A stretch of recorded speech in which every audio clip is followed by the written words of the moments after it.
Greetings, stranger, and welcome to Ghastly Tales. Here you will find stories to chill your bones, stop your heart, and tear at your very soul. Now, pull up close to the fire and listen closely, for tonight we head north, to a place where the windswept sea crashes on cliffs of ice and the aurora dance in the icy heavens. To a place where something awoke off the coast of Svalbard.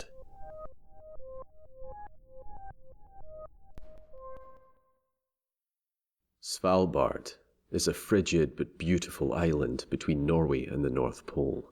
How I came to live in Longyearbyen, with little over 2,000 people for company, is a long story to tell for a man born in Norway to British parents. However, I will never forget the feeling I had when my plane drew close to the Longyearbyen airstrip, the sky more open than I had ever seen it, the stubbed mountains rising out of the sea like cracked wood.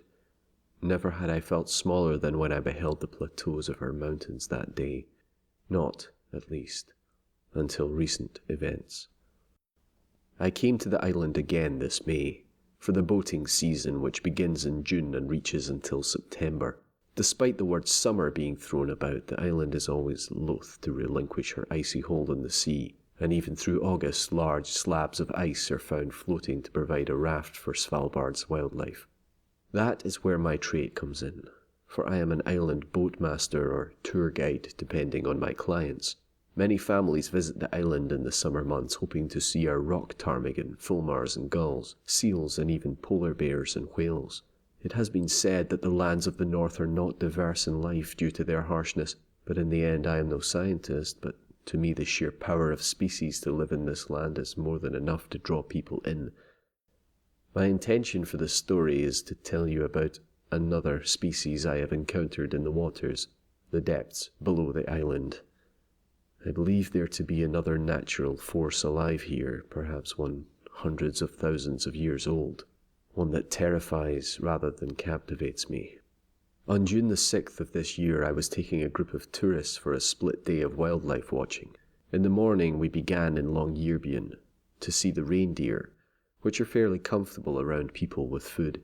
The group was a typical one, 2 adult couples who I presumed had come on holiday together. I won't go into too much detail about these people in case they wouldn't want their identities to be revealed. It could be bad for business after all. Good morning, everyone. I'm Georg, and I'll be the one fishing you out of the sea later, I said, giving a welcome smile from within my overcoat. In summer it is still around 4 degrees centigrade, so my group likewise were wearing a combination of parkas, jumpers and tall woolly socks. My introduction was met with laughter, and the couples introduced themselves. Now, the island is predominantly a mining community, but the capital is still bustling with hotels and shops for the tourists and visitors. So as we walked to the quieter areas, I began my general introduction and learned some more about my group. 2 teachers, a fitness instructor and a stay-at-home father made up my guests, and we passed the morning watching reindeer on the patchy grass slopes of the town, something which I will not bore you with. In the afternoon we travelled down to the sea and aboard my boat. My ship is a Targa 42. She was designed as a cruise boat for the roughest of Scandinavian seas, and she has never let me down. Known as the Selma, after a Norwegian lake beast, we boarded as I began to build some excitement amongst my guests. So as we head out of the bay, I'll be following a known route that takes us close to seal, walrus and polar bear habitats. I also have something new and special to reveal to you. If we're lucky enough, some of the female bears with cubs will be visible from the boat. It really is a sight to behold. A buzz from my radio interrupted me. A fellow guide from another company was returning with his clients. I excused myself and accepted his call. Georg, you're not going out this afternoon? He inquired. Out of the ship's window I saw his boat, a beefier Targa, returning. His passengers looked a little worse for wear, although the sea was bobbing gently around us. Well, I've got 5 people on board who believe I am, Adri. What happened to yours? The sea's as rough as old tack, round the bay en route A, he replied. Route A is not the one I mentioned earlier, but one of the safest and most gentle we use.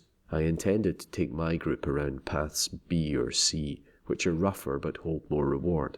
Really, Georg, it's a nightmare. One moment it's fine, next it's thick with thunder. The beasts are nowhere in sight either. I almost chuckled then, but the mood was wrong. Deiji had a great love for the sea, but at the end of the day he has no regard for its wildlife. I have more respect for the creatures, especially those whose fur I wear. Unfazed by his warning, I made my reassurances and said goodbye. As we left the bay, I gazed out into the endless sky and saw nothing but clear blue and the piercing sun.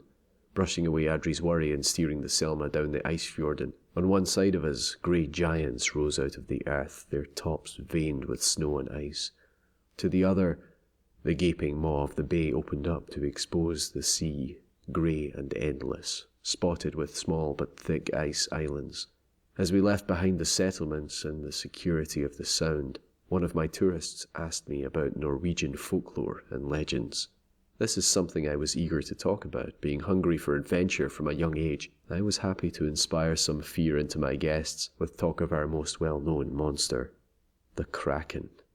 I told him that the Kraken, his name meaning twisted, is a fearsome sea beast outlined throughout Norwegian history. Whether or not you believe these things, as I did not, doesn't make the stories any less impressive. With a colossal body, toughened skin, and imposing size, the Kraken hunts lost ships and misguided captains, using his incredible tendril-like limbs to caress the bones of a ship before pulling her down into the depths.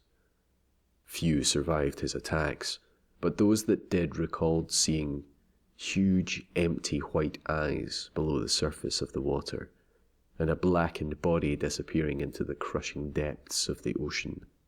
Just as my crew appeared sufficiently excited, we arrived at another attraction. A few miles down from Longyearbyen, and unreachable by road, lie the ice cliffs.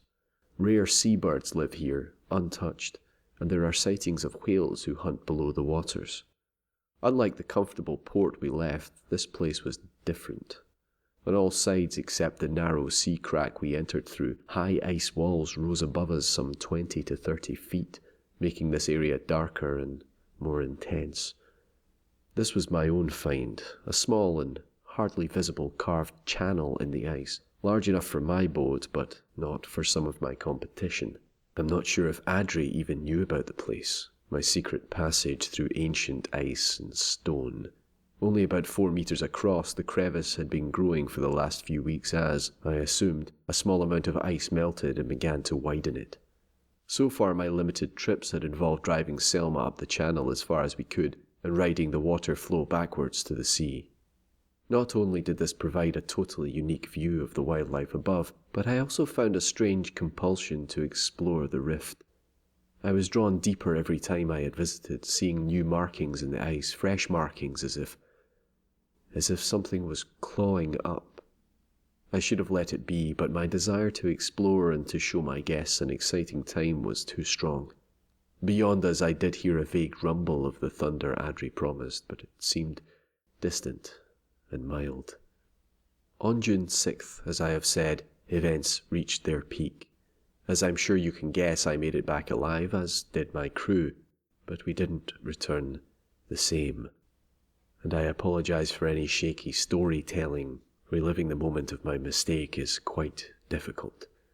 We entered the channel amidst gasps from my 2 female tourists, and a slightly nervous joke from one of the partners as to whether we'd get stuck. I reassured them of my method for leaving, and we moved slowly through the ice towards the centre of Svalbard Island. The further we travelled, the colder it became, and so it got darker still until the only light was 100 yards above us, something I had not noticed before, but smaller channels opened up to the sides, too small for anything more than a person, branching off into the dark. I began to worry about what we were doing, but once again the pull of the island was there. I had to see more. We reached the point where I had, last time, been unable to fit further. I pointed out the thick marks in the ice to my guests. Their surprise and enjoyment reassured me. The deep gouges, a good few inches across, I theorized could have come from a male polar bear who came a little too far, maybe even a young whale somehow. The tunnel was wider here than before. My passengers had become quiet, staring ahead into the unknown as I was. I pushed forward and the engine roared in protest, a little surprising given our low speed, but I was past the point of heeding warnings. More and more tunnels tunnels headed from this main crevice into the dark. I began to notice some sloping upwards too, twisting towards the light, narrowing at the ends. And then we heard the deep rumbling.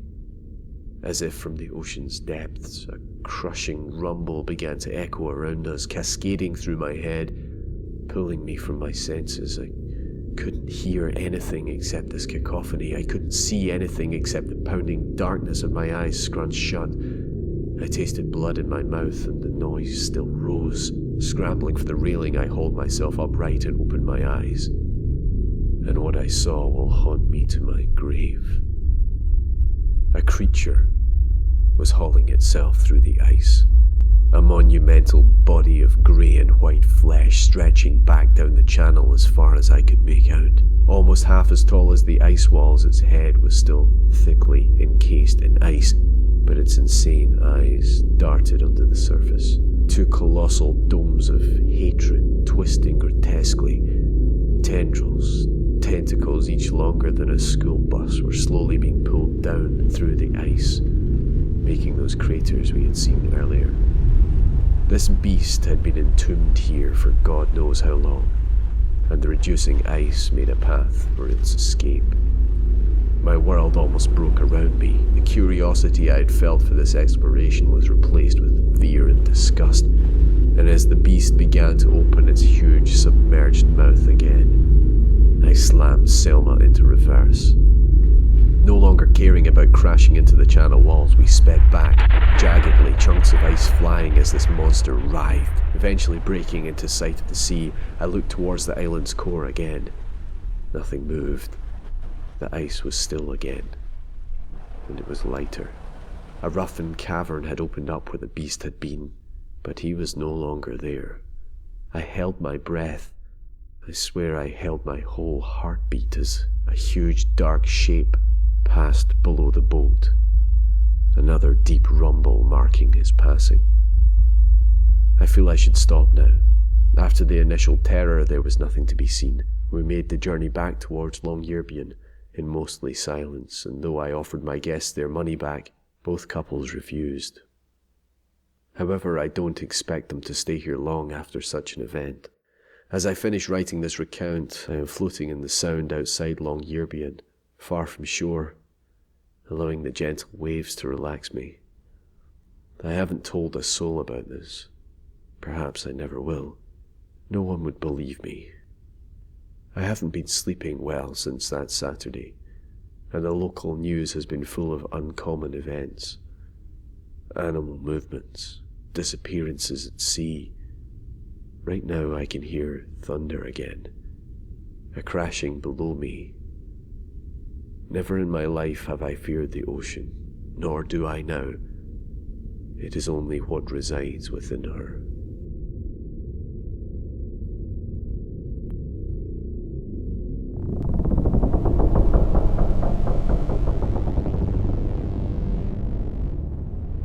This has been a Ghastly Tales production. Story by Reddit user Deiji. Narration by Martin Yates, with music by Michael Whitehouse. For full credits, please see the description. I hope you've enjoyed this reading. If you have, please subscribe to Ghastly Tales on YouTube or stalk Ghastly Tales Presents on Facebook for more narrations, short films, true horrors, dark documentaries, and more. And remember, if you have a favourite classic horror, no-sleep tale, or creepy pasta you'd like to hear narrated, feel free to leave us a comment. We might just do so. Good night, listener, and sweet dreams.